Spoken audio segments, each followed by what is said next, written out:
இப்போது ஃப்ளோரிடா மாகாணத்தோட டேம்பா அப்படிங்கிற ஒரு பகுதியில் ஒரு ரெசிடென்ஷியல் ஏரியாவில் இருக்கும்.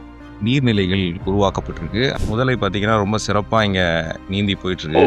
இவ்வளோ நேரம் நம்ம பேசின போது இங்கே தான் கரையில் ஒதுங்கி இருந்திருக்கு.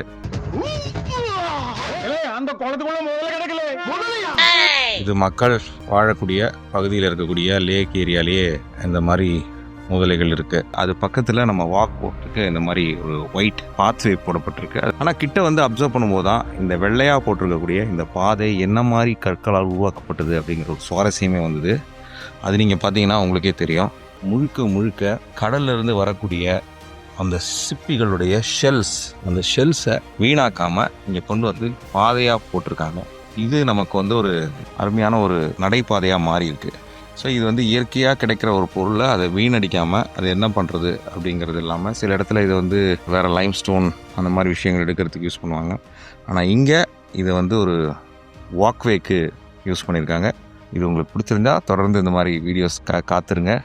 வீடியோ ஷேர் பண்ணுவோம். பூமியும் மக்களையும் கேர் பண்ணுவோம்.